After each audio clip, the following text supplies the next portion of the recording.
नमस्कार। कभी सोचा है कि प्रतियोगी परीक्षाओं के लिए बायोलॉजी जैसे बड़े सब्जेक्ट की तैयारी आखिर की कैसे जाती है? आज हम एक बहुत ही खास टेस्ट सीरीज के पूरे स्ट्रक्चर को समझने वाले हैं। देखते हैं कि एक अच्छी तरह से बनाई गई स्ट्रैटेजी तैयारी में कैसे मदद कर सकती है। तो आज हम इस पूरी स्ट्रैटेजी को स्टेप बाय स्टेप समझेंगे। पहले तो देखेंगे कि इसका प्लान क्या है, फिर ये कैसे चैप्टर दर चैप्टर नींव बनाती है, फिर यूनिट्स को आपस में कैसे जोड़ती है और आखिर में पूरे सिलेबस की असली चुनौती का सामना कैसे करवाती है। और हाँ, ये भी जानेंगे कि इस पूरी तैयारी में इन्वेस्टमेंट क्या है। तो चलिए सबसे पहले इसकी स्ट्रैटेजिक प्लानिंग को ही समझते हैं। देखिए, बायोलॉजी का सिलेबस बहुत बड़ा है और उस पर जीत हासिल करना ही अपने आप में एक बहुत बड़ी चुनौती है। ये एक ऐसा सवाल है जो लगभग हर स्टूडेंट के दिमाग में आता है। भाई, इतने सारे चैप्टर्स, वो भी अलग अलग, इन सबको एक साथ कैसे मैनेज किया जाए? चलिए देखते हैं कि ये टेस्ट सीरीज इस चुनौती को कैसे तोड़ती है।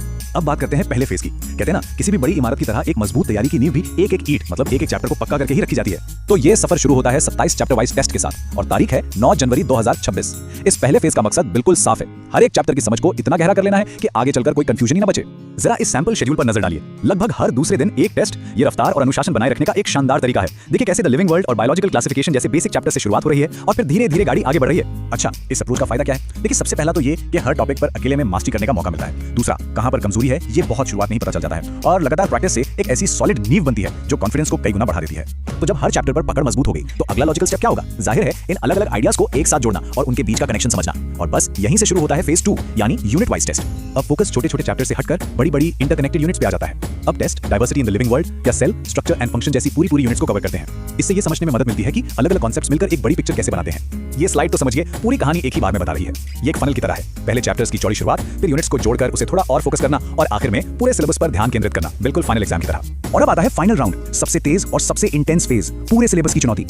यहाँ असली परीक्षा के माहौल को बनाने की पूरी कोशिश की जाती है, जहाँ स्पीड, एक्यूरेसी और टाइम मैनेजमेंट ही किंग होते हैं। इस फेज की सबसे खास बात है इसकी रफ्तार। जरा सोचिए, सिर्फ 18 दिनों के अंदर 8 फुल सिलेबस टेस्ट। इसका सीधा मकसद है एग्जाम वाला स्टैमिना बनाना और उस प्रेशर को झेलने की आदत डालना। यहाँ एक और बड़ी दिलचस्प बात देखने को मिलती है। फुल सिलेबस मॉक से ठीक पहले 11वीं और 12वीं के सिलेबस के लिए अलग अलग टेस्ट रखे गए हैं। ये तरीका रिवीजन को और भी ज्यादा ऑर्गेनाइज्ड और फोकस बना देता है ताकि कोई भी कोना कच्चा ना रह जाए। तो अब तक हमने सारे फेज देख लिए। चलिए अब इन सबको मिलाकर देखते हैं कि इस पूरे पैकेज में आखिर है क्या और इसके लिए कितना निवेश करना होगा। तो सवाल यह है कि इस पूरे 4 महीने के स्ट्रेटेजिक प्रोग्राम के लिए, इस पूरी मेहनत के लिए कितना इन्वेस्ट करना होगा? 1100 रुपए। और इस राशि में वो सब कुछ शामिल है जिसकी हमने अभी तक बात की। कुल मिलाकर 45 test, 27 chapter wise, 10 unit wise और 8 फुल सिलेबस टेस्ट। मतलब जनवरी से अप्रैल तक 11वीं और 12वीं के पूरे बायोलॉजी सिलेबस को कवर करने का एक कंप्लीट एक्शन प्लान। जो लोग इस टेस्ट सीरीज के बारे में और जानकारी चाहते हैं या इसमें शामिल होना चाहते हैं, उनके लिए संपर्क करने की जानकारी स्क्रीन पर दी गई है। तो आखिर में ये सवाल सोचना बनता है, तैयारी की अपनी रणनीति क्या होनी चाहिए?